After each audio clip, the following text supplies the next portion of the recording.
All the darkness in the world cannot put out the light of a single candle, but some days are darker than others. Today's Unnamed Real Estate Podcast.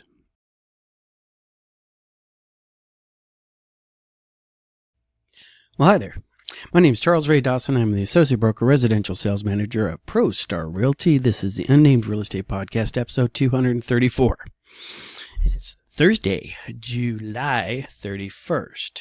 Can you believe we just blew through July? I am. We had a planning meeting at the Post last night where we were scheduling things all the way out till Christmas. And I'm like, I'm not ready for Christmas yet. I'm not ready to talk about white elephant gift parties and how many karaoke. How many things can the VFW pile on one freaking day? And November's going to be rough because we got Marine Corps Ball coming up. We got karaoke. I'm trying to do a fundraiser. We got poppies going on all in the same weekend. And it's just, it's just going to be a thing. So, but hey, we're working pretty good, moving along, and people are wrong on the internet. And it's my personal cross to bear. I'm dealing with a client this week, and he's a nice guy, fantasy football league member. I like him, very secure in what he knows. And if he's watching, dude, you're very secure in what you know. Anyways, so he getting ready to buy a house, and he mentioned, well, I'm not sure if I should be buying right now in a falling market. I'm like, all right. And I'm constantly checking my priors, second guessing myself, You guys really don't realize how much I second guess myself. Somebody comes up, best way, just occurred to me, my number on this is 1492. Okay, so McDonald's Breakfast of Champions. But when there's something that comes in that's contrary to my worldview, that's about as close as I'll get to undivided focus.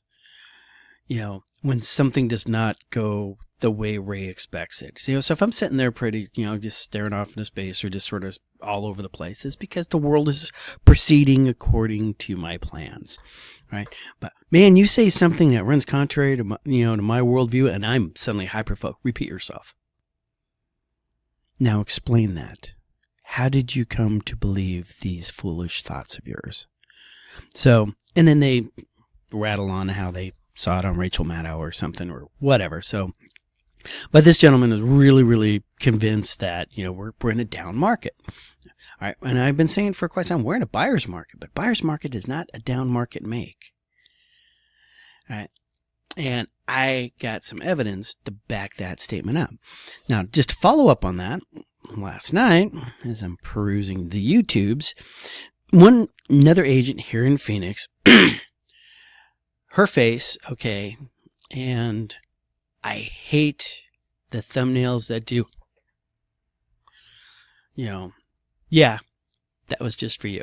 All right, and I hate that, okay? It works, okay? It gets the lemmings. The lemmings see a facial expression of shock, horror, amazement, whatever, sadness, glee, joy, and with a big red word, preferably a singular word, okay? I mean, my titles are People Are Wrong on the Internet.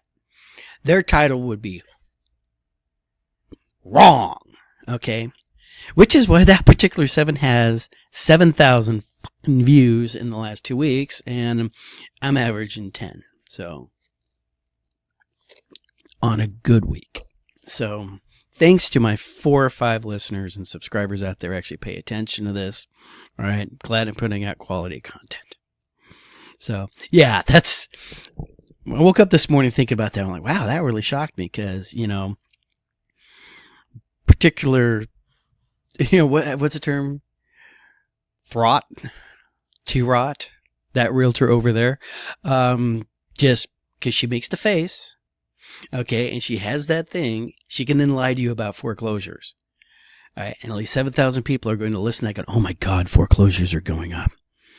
Now, what she's doing, and I'm not linking to her because I don't want to drag any attention to people who lie on the internet, okay? But what she's doing is, once again, she's cherry picking information to elicit a fear response in you, the consumer, so you will suddenly realize, oh my God, I need to sell my house right now, which is doubly foolish of her, because if she was going to scare people in a direction, you think she'd want to scare buyers, because buyers are gold right now. All right. So just remember, just because it's on the internet, guys, does not mean that it's real. Okay. I'm wrong. Okay. I like to correct myself when I'm wrong. All right. And because I'm only looking at my view of the world, through my silos of information. All right. And I'm constantly double checking them. All right. If one guy starts spinning out and gets a little weird and stuff like that, I'm going to hyper focus on him and go, oh, wow, you went off the. Well, a lot of times when that happens, okay, especially on YouTube channels, it's audience capture. There's a really great psychiatrist I used to watch a lot. He was talking about personal growth and this and that and the other thing, your little various neuroses that you picked up in high school, your parents leaving you at the mall 4 or 5 times, these kind of things. And then he had one really good video about dating and women. And now his channel has gone from general psychology, how to not be completely screwed up, to, dating advice, because that's where the money's at, and that's where the clicks are at, and that's where the views are at. So I'm just out here in the woods. Okay. I'm sitting here in the darkest, my little light, this little light of mine, I'm going to make it shine, and I'm pretty good with that. Now that I've talked it out, with you guys, my therapist, I feel a lot better about it. Anyway, so, but hey, if you start screaming the big F word around me, all right, I'm going to suddenly be hyper focused, because I'm not seeing that. All right, so we're going to back out her claim, okay, and we're going to explain to you how she can say foreclosures are up. And then I'm going to tell you, yeah, you know what else? Temperature, because it's summer. All right, so let's continue. But to know where we're going to go, we need to know where we are. So here are our current numbers. All right, we'll blow through this thing really quick, because I know you guys don't like these as much as I do. All right, but the numbers are just for me. All right, these are the numbers that I recorded on July 30th, 2025. Actives this week are 24,106, down 293, which is like the 8th consecutive week of it going down. Take that data point, stick it in the back of your brain. We'll be referring to it later. All right. New listings are 1,766, down 96. That is the second week of being down. File that data point away. Our contracts are at 2,057, down 99, which is also a slide down. Closings last week were 1,418, and coming soon to an MLS near you are 464 new listings. These are the real numbers that everybody watches and people need to watch, all right? Supply is at 102.5. We have normal supply. Data point, file that away, all right? Our demand, though, is at 75.8 and is actually dropped from 76 last week. Data point, file that away, all right? Which means because our supply dropped more than demand dropped, our Crawford report number actually went up. It's trending up, and it is continuing to do that at 73.9. Data point, file that away. Okay, next part that I want you guys to pay attention to is our little areas. We have 1, 2, 3, 4, 5, 6, 7, 8, 9, 10 houses that are gaining on the Crawford index. Okay, last week it was 6. Before that, it was 3. And remember, we actually had a week here where that looked like a crime scene because it was all red, except for one little green bit of gangrene. Okay, so not something we see in a falling market, right?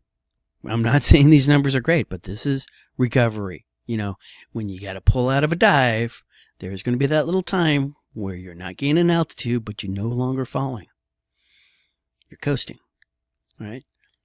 And the other thing you look at is what your rate of descent is. All right. But that's overanalyzing it. I do that a lot.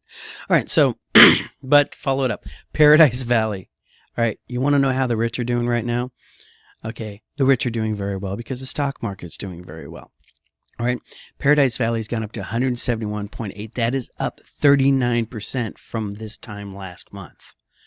All right.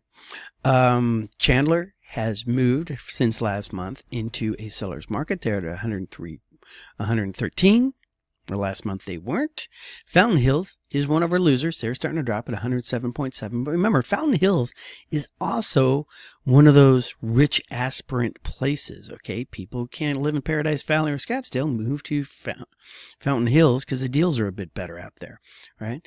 And then we got Glendale going up, blue-collar working community. Cave Creek up 11% because Cave Creek is so weird. That's where rich people live who want horses. So that's where the pony girls are at.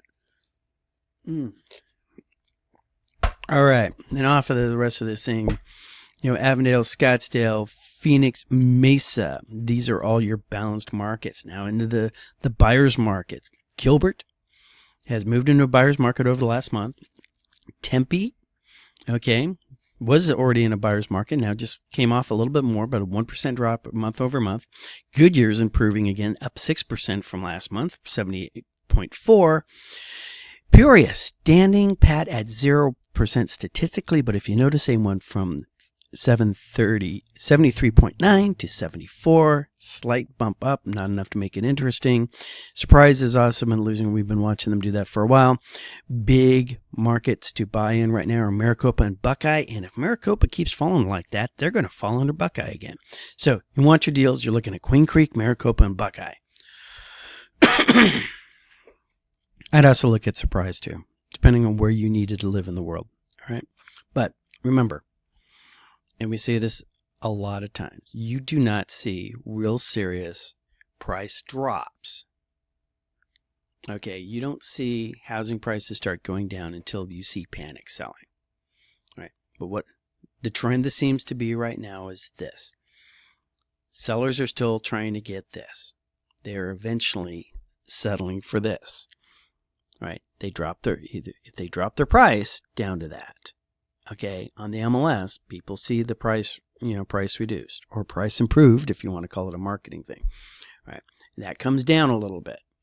Okay, you can have a house right here on the MLS. It can go under contract. You won't know what it sold at until it closes, and then you'll see they actually accepted the offer down here.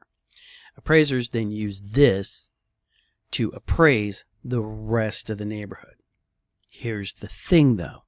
If you have a neighborhood with really, really low churn, okay, and what I mean is that there's not a lot of houses being sold or bought in that neighborhood, right? This that you could have gotten that you wanted is an imaginary number. Your house has always been here. Okay, where people start getting in trouble is when we have a 6-month, 1-year mark where a year ago houses were here and now they're appraising and selling for down here. That's when you start seeing a drop. All right. Other numbers that we really watch, and these are the ones that the professionals watch. All right. Of course, off the Cromford Report is this chart right here, and I will show that to you. The listing success rate. How many houses actually sell? How many houses actually sell as opposed to sit there for 180 days and then drop off? Or they get tired early and they just fire their agent. That goes to expired or canceled, and that's considered a failure. All right. So listing success rate. How successful are you at selling the house? All right. This year I got 100% success rate. Yay, Ray. All right. But you can see this is just over the last year. All right. See this sudden drop right here? That is slightly concerning because it is 2 consecutive. Notice we have trend, up, down, up, down, up. And what these little down trends are is that's going to be a sudden surge of houses at the end of the month kicking in. Right? But we just had bang, bang. It's a little concerning on that. Just saying. But yes. Listing success rate. This is coming into January, and the problem with coming into January and everything like that is that nothing sells over the holidays. All right, so you're always going to have a low success rate. I would love to see this chart done over several years to see if this is a normal seasonality on this. But that listing success rate going down to 61%. That means same thing I've been telling my agents and I've been telling you. All right, houses are selling very quickly if you price them right and they're in a good condition, ready to go, and you don't play games with the buyers. All right, if you allow the seller to pick their price, they're always going to overvalue their house. You are the real estate agent. You are the professional. You get paid to do this.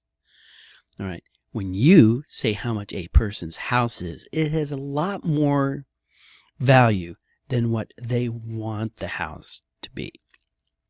Now, take that data point and stick it in your head, because this is an important part. All right. There are a lot of houses, of those 25,000 houses sitting on the market, that do not have to sell.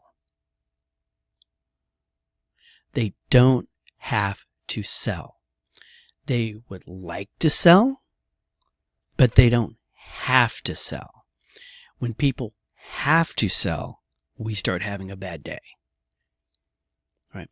If your job is moving somewhere else, all right, and you need to follow it, and you have to sell. If you suddenly decide it's time to upgrade or downgrade your house, okay, that's not a have, that's a desire. Okay, and we'll have real big conversations, and maybe because I'm hyper-focused on a big difference between needs and wants. All right, so it's when people have to sell, like during the crash. Oh, I can't make this payment anymore. I have to sell.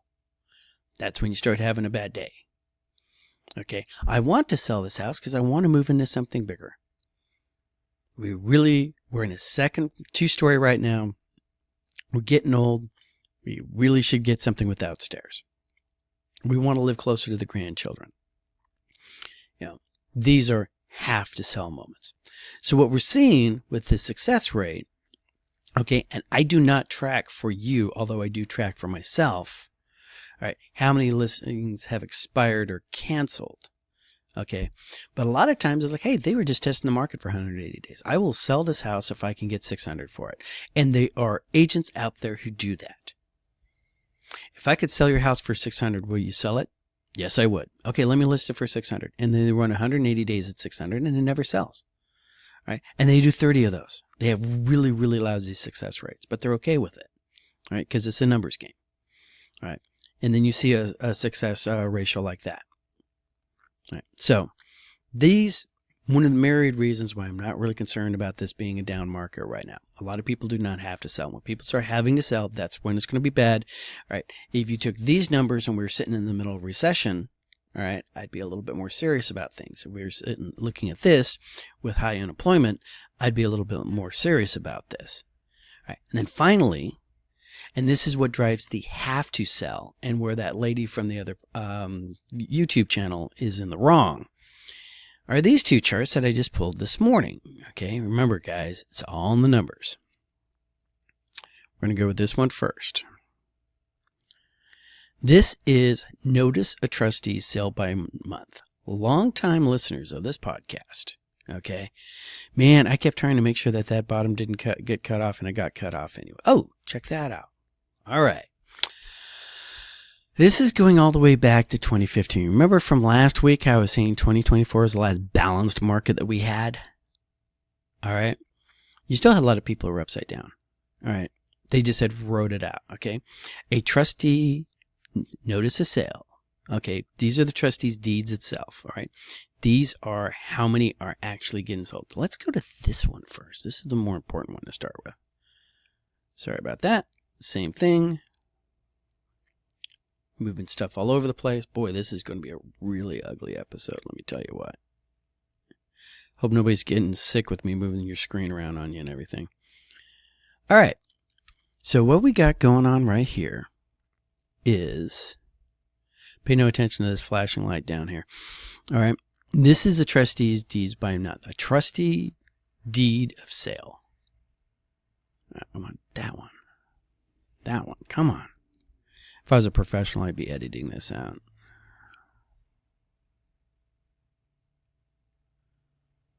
I see. This is just not letting me grab that, is it? Bummer. Yeah, it cut it off wrong. Anyways, when you miss your payments and they start moving on foreclosing on your house, okay, we don't actually do foreclosures here in the state. We do trustees deeds of sales. big legal difference between the two, but everybody always calls them foreclosures. All right, so it's always foreclosures that we talk about. But a notice of trustee sale is a notice that the bank sends to you saying you are not paying us. We have a deed of trust on your property. We're notifying the trustee is notifying you that if you do not make this whole and make this right by 90 days, we're going to auction your property off. Right. This is the notice. This is the notice that says it's coming down the pike. And as you can see by this chart, and I really wish we had this on here. I should have cut that out better, because this whole gap, all right, that was back during the vid when they were sitting there saying, okay, nobody can do foreclosures, and we had a moratorium, and we had all those loans being the forbearances, everything, right? That's what that is. And when it came back in, it spiked up a little bit, but not a lot. Okay, as you can see, we had a historical trend line going down. Why did we have a historical trend line going down? Okay, is because instead of taking a foreclosure when you can't pay for your house, you sell it. And if you have equity in your house, you can sell it and make money, pay off the other debts that you've been missing because you're running out of money for whatever reason. Right? And Bob's your uncle, you're good to go. All right. This number right here, as you can tell, this is just barely over $400 a month. Right? All the houses that we have in the valley. Okay, I really wish I had that number in the back of my head. All right, 400 notices are filed. Why do notices get filed? Somebody gets a divorce, and she gets the house, and all of a sudden she realizes she can't make the payment because she had a really shitty divorce lawyer. Grandma dies, and the kids don't make the mortgage payment for her, and they haven't even bothered to notify that, hey, this isn't working out. Mom's dead, right? They're going to send off that notice, right? People lose their job, fall into depression, quit opening their mail. All sorts of things. Right? All sorts of reasons happen that generate 400 or so a month. But that's just a notice. The owner still has a chance to make things right. Okay? But that's where the next chart that keeps trying to pop up that I keep trying to avoid. All right? These are the ones that actually foreclosed on. Remember, back in 2015, we were having 400 a month. 400 houses total. Either sold to a third party, meaning somebody bought them at auction, or the bank did not get their minimum bid on that property and the bank got the property themselves. All right. 2015, that was still a very balanced market. It was not a slow market in any way, shape, or form. But for whatever reason, there was still plenty of people out there who owed more on their property than their house was actually worth. All right. So when it comes down, because remember, the value of the houses are going up, which means the option of selling your house and getting out from it. And we come all the way down to here. There's our little happy stance forebear, because of the vid. Notice you still have properties are still getting auctioned off. There was motions people had to take to make sure that forbearance happened. Right? And a lot of times it's like, hey, grandma died of the vid. She owes too much money on her house. Take the house, bank. Right? And then you see this starting to trend up. But notice where it's trending to? It's trending to normal. There are always going to be people out there who sadly enough, just do not get in front of a real estate agent and let us sell it. But look how many are actually happening. This right here is in the first quarter, all right? Under 100. Okay, so we're talking 25% of people are not able to correct their notice of trustee sale. Less than 100 houses a month are actually getting foreclosed on in the entire Maricopa County. So if I wanted to sit there and shock you into watching my channel, I could literally sit there and go, we are up. I could cherry pick this number right here, 10. I could say we are now at 100. And I could say foreclosures are up 10 times in the last 4 years. How do we blame this on Trump? Or the big banks? or Bernie Sanders. I'm sure AOC has something to do with this. Or fill in the blank, all right? So, what does this mean to you, to the consumer? Well, people will scare you for fun and profit. I think you figured that out. All right. If you don't believe that, turn off the TV, because that's what they're doing. All right. Find trusted sources of information. All right. Or halfway trustable source of information. Okay, people. Find an okay person to listen to. All right. Double freaking check everything. Double check my numbers on that. All right. See if Comfort Report that I'm pulling from is wrong. All right. And remember, real estate is local.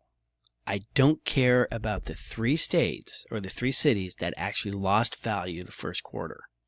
Okay. If you were wondering who they are, New York City, Miami, LA, Miami, San Francisco. All right. Housing prices all dropped in those 3 areas. All right. We actually went up. We're not the highest, which is good. All right. I like to see a little happy little 2%, 3%. I like to see appreciation of properties right at about inflation. All right. But because you remember from my 3-legged stool conversation, that's how we get out of this. Now, a couple other things. Many, many more people are starting to get on top of the ranting at local communities about zoning. Okay, I saw one yesterday that I should have shared with somebody so I could cut it out, but it was like literally, they were talking about the war between millennials and Zoomers. Notice Generation X isn't in there. Millennials and boomers, sorry. And their entire argument was, boomers have taught us, okay, this is what we were supposed to do, and we did it, and they lied to us, and they will not they won't retire and get out of the jobs. They won't allow us to move up because they're happy sticking where they're at. And I'm always happy when I see other people reinforce my beliefs. You know, everybody does, right? But once again, person broke it down and had decent numbers. All right, so this is what we're going to do.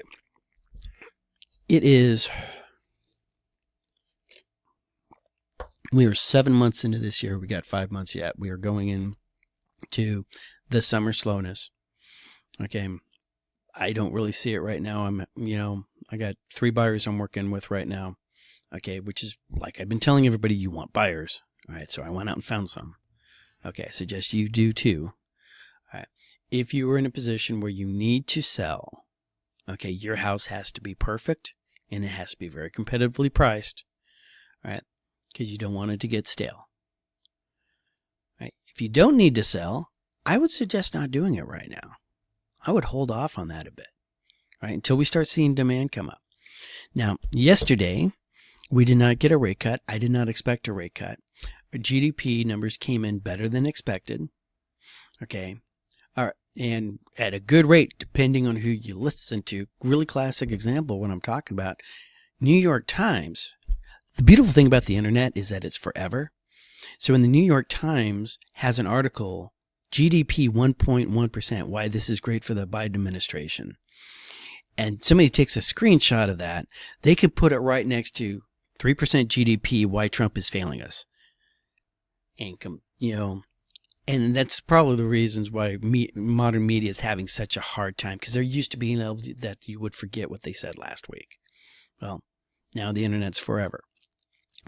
So, with the GDP at that, employment,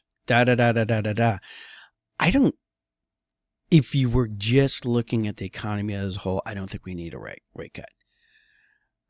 The real estate market would love one, and the feds would love one because they're paying $365 billion a year for every point on that Fed rate.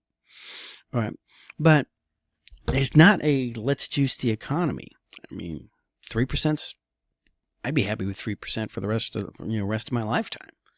Okay, if we didn't have to pay off this debt. So when it's dark and you're holding your little candle against the wind, you look deep down inside and you start working your circles. All right, you look out into the darkness, glance over at that pool, right? No children, no pets. Okay, we're good to go. Nothing flooded to drive into, right? Call your friends. They miss you. You guys have a great day, right? Because I'm done early. I got to go beat some agents and getting ready to sell houses. Talk to you guys later.